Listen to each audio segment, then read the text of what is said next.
Surviving infidelity. My life improved after cheating wife left. My story actually goes back a few years, but the current situation with the pandemic has sort of brought it back to life in a way. I turned 39 last December. My girlfriend's birthday is 1 week before mine and my daughter's falls in between, so we tend to have a birthday week celebration. We had been together for nearly 7 years at the time, married for almost 5. I thought we were very happy. The speed with which everything changed shocked me. All of this started back when I was 32 and my daughter was 4. My ex-wife was 31. My ex-wife joined a new gym because of a promotion they were having. It was a very expensive high-end place. It was after that when the trouble started. The details of the cheating aren't that interesting, so I'm not going to spend much time describing it. For about 6 months my ex-wife became distant, picking fights a lot, going out on girls' nights, etc. After about 6 months of all this, I went away on a business trip, and when I came home, my ex-wife had moved out. Maybe 2/3 of all her stuff and most of my daughter's stuff was gone. On the kitchen, there were divorce papers. No note, nothing. She was offering 50-50 custody and didn't want any money or the house. Now it might be important to know that at this time, I was already earning 6 figures plus bonuses and commissions. And due to some very wise investments and careful planning, I expect to be a millionaire by my 40th birthday or soon after. But I guess she wasn't willing to wait. She is a stunning and beautiful woman, so it's not too surprising she was able to meet the guy she did. Especially in revealing gym clothes. I didn't know this when I found the divorce papers, but the man she left me for was already a millionaire. He was also 45. But I didn't know about the other man at the time. All I knew as my wife and left with our child and left behind divorce papers. She wasn't answering my call or anything. Even her parents and siblings didn't know where she was. Eventually I talked to her, but she didn't tell me about the other guy. She just said that she wasn't happy and she wants to move on. After a couple weeks, what convinced me to sign the papers was when I received an invitation to her second wedding. I signed the papers and she was remarried 3 months after leaving me. I'm giving kind of an abridged version because the details of all this aren't so unique. Once I was divorced, I got to see my daughter again, and basically she spent half her time with me and half her time with her mother. I focused on being a better and more present father. I redoubled my efforts to work out and established a thorough exercise regimen. I took some courses about investing and trading and made a fortune. I even discovered a new hobby, woodworking. I would find used furniture usually that had been thrown out, and I would refinish it.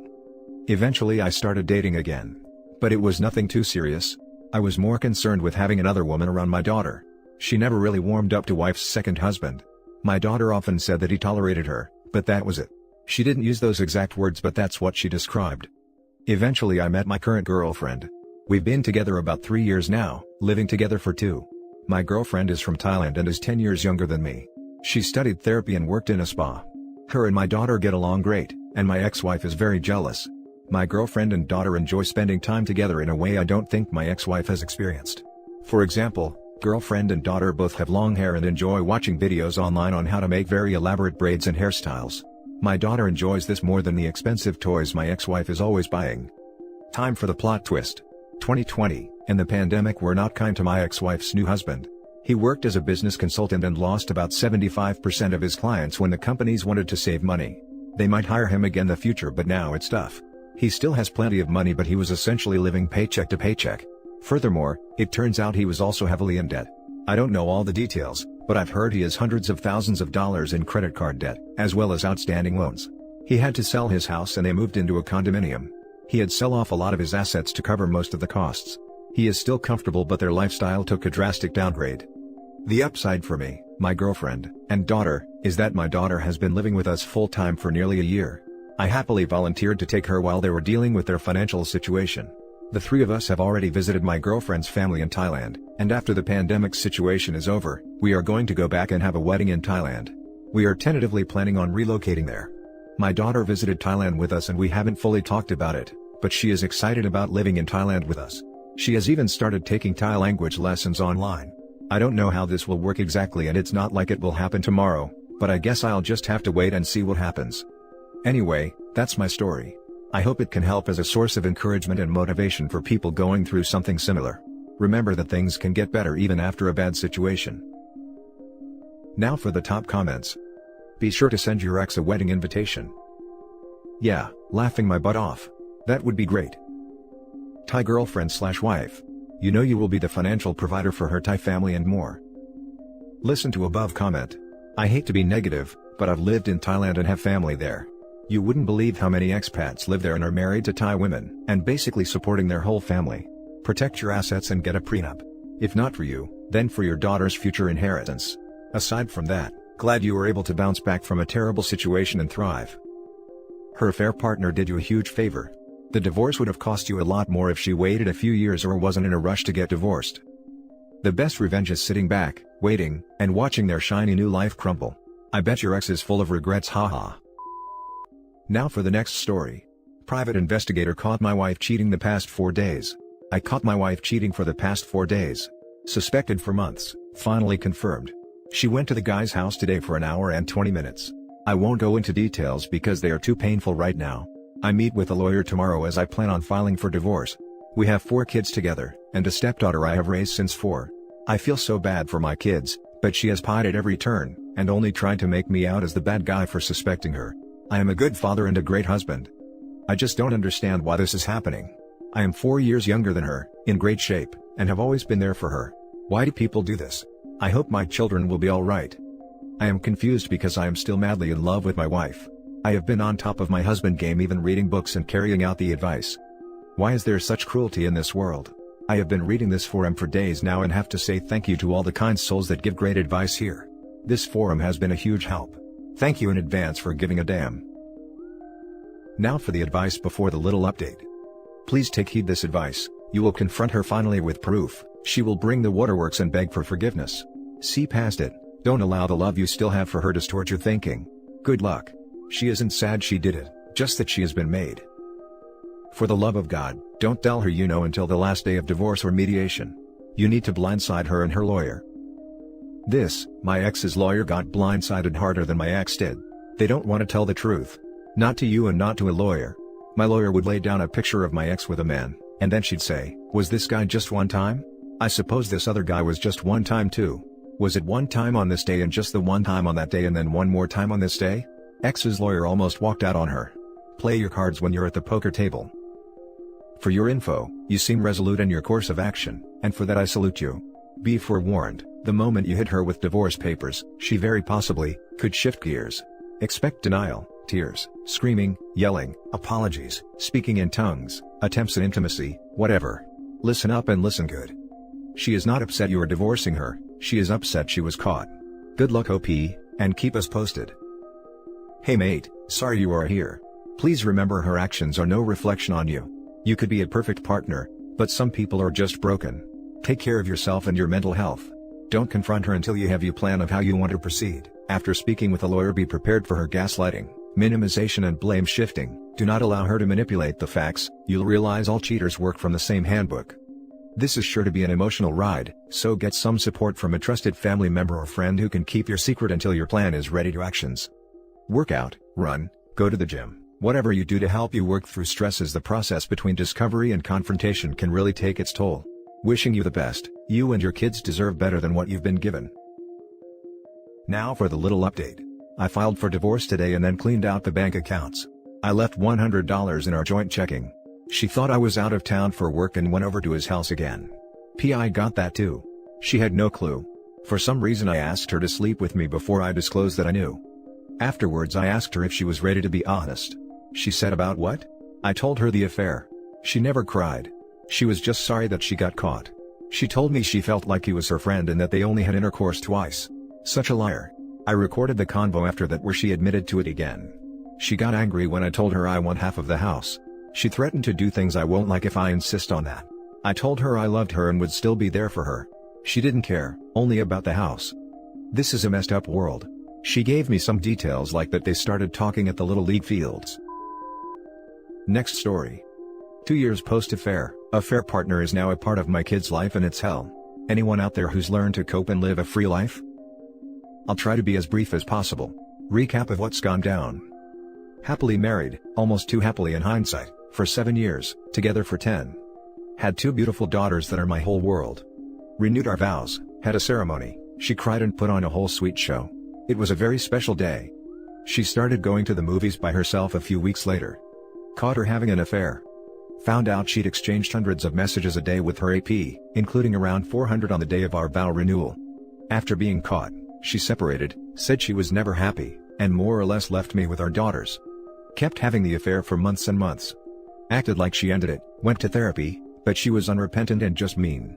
Divorced in Jan of 2020, got screwed financially but kept 50% custody. Fast forward to this year, she tells me they've been dating more or less the whole time, and more recently she's involved him in my kids' lives. But the kids like him, he's apparently good to them, and involved, albeit more than I'd like. I've dated, but never felt comfortable introducing my kids to any of the women I've dated because I don't want to confuse them. I feel like I'm the only one trying to minimize the confusion for my kids. It sucks so bad because so much trauma is associated with him. I wish she would just date literally anyone else. It hurts so much when I have to hear about her affair partner from my own kids. But at the same time, when my kids talk about him I have to listen with a smile and not show emotion because the absolute worst thing would be to complicate things or involve them. It's awful. All of me wants to say daddy doesn't like him, or please don't tell daddy about him because it hurts, but I can't because I want to be a place that my kids feel safe telling me anything. So I smile, and change the subject, and sometimes cry once they're asleep. And it's everywhere. Like, I bought my kids little digital cameras for Christmas. Told them the cameras don't have to stay at daddy's because I gave it to them, and it's theirs to take wherever they go. As a result, I now get to see pictures of him on my kids' cameras. It's torture, it's honestly keeping me from healing. I feel trapped. I don't know what to do and would really appreciate any advice because damn it I just want to feel free from this, but it's so hard when even my own kids throw it, innocently, in my face. Now for the top advice. Texting AP on the day of vow renewal? Holy cow. What an absolute garbage human she must be. When I read that point, I too thought, that is yet another example of a new level of cheating scumbaggery. Lower than low. My situation was a bit different. AP's family was always in the picture daily from day one. His parents are basically my daughter's grandparents. Tough, but they were always the best of people, along with his sisters. Ex married another guy, and I was very fortunate. He is a good man and took good care of my daughter. Invited me to birthday parties and we have never had an issue. Now it took me about 3 years to let go of the anger, but there is no benefit to adding drama to the kids' lives. Gotta take a deep breath and smile. You can do it. Thanks for sharing. I'm close to 2 years from D-Day and still have a lot of anger, so it's reassuring to hear that it will, hopefully, get easier with more time. I'm in a nearly identical boat to you, brother. Just remember, they will never love him as much as they love you. He's not their dad, you are, and they know this. He's a buddy to them like their other friends are. Truly nothing more. It sucks, but you have to remind yourself that the cheating jerk is good to the kids, and that's better than your ex being with some D-head that's a prick to the kids, as that would be infinitely worse. Get to the gym, focus on your work, make sure your time with your kids is high quality and fun, and bang some ass hotter than your ex. Life is not only good, but will be better than it ever was. Good luck. Thank you so much. This was exactly the kind of encouraging I needed, and right where my mind needs to be. Saving this. Peace and love. Now for the last story. My mom confided in me about her affair when I was 11 years old. I honestly can't even remember exactly how I felt back then when she told me, but I do remember understanding why she did it. My father was horrible to her, controlled every aspect in her life, including financial aspects, and would physically and emotionally abuse her in front of us all the time. She woke me up one night bawling her eyes out begging me to help her clear her Yahoo Messenger chat history. It was a school night and I'm pretty sure I was annoyed to be woken up, but she was crying and she's my mother, so of course I did it for her. I only asked her afterwards if she was comfortable telling me why I was asked to do what I just did, and she revealed to me that she's having an affair with this dude in his 20s who worked at a mobile store near our hometown, although we didn't live in our hometown. They met when we were back home for the holidays and continued ALDR for the next year and a half. My dad found out about her affair a year and a half after she told me, kicked her out of the house, and never let us see her since. My dad's also a notorious serial cheater. My mom always felt that he was cheating, but he never admitted to it. My stepmom after her had the same suspicions, and then revealed to us that my dad had actually cheated on my mom with her back when my parents were still together. Soon after, dad divorced first stepmom and met the second one, still with her 10 years later, and of course he's cheating on her with his assistant for the last 8 years. She knows this, she's found as much confirmation as possible, confronted him, the whole 9 yards, yet she is still with him. I've been in toxic relationships before where I wasn't treated well, and surely I've been toxic in my previous relationships too, but I've never cheated. I'm in the most loving relationship I can think of now, and I 100% want to be with this man for the rest of my life. He's my best friend, he's unbelievably supportive, loving, caring, just everything I could have asked for and more. He's had a very similar upbringing to mine. Dads are almost identical in terms of behavior, so he looks at cheating the same way I do, straight away deal breaker with no exceptions. With all this said, I have the hardest time trying to imagine us happy together after 10 plus years. I know it's possible, but I cannot conceptualize the idea that he won't eventually get sick of me and look for something with someone else. I know it's due to what I grew up thinking was normal, or knowing it wasn't but not knowing what's normal. I don't know how to shake this feeling. Just wanted to rant a bit, I suppose. You have a lot of unresolved childhood trauma that, if left unchecked, can lead to unhealthy coping mechanisms in your relationship. Therapy is one good way to recognize the destructive behaviors and learn to better cope and try to avoid certain behaviors. I'd suggest you undertake this journey together with your partner so you all can emotionally support each other. I hope you are supporting your mother and minimizing time with your father here. Your father is definitely a trigger. Yeah, I've been in consistent therapy for about 2.5 years now, and boy can I 100% confirm without it I'd not have been remotely half the person I am today. My dad stopped speaking to me after I moved out last year. I couldn't contact my mom from the age of 12 until I moved out, 24, and when I did, she no longer wanted it. I try and be as upfront with my partner as possible when it comes to literally anything on my mind, but sometimes I start spiraling in my head and yeah, it gets horrible. And that's it for this video, guys. If you have thoughts to share, leave a comment below. Don't forget to hit like and subscribe if you like this content. I'll catch you in the next one. Good day, everyone.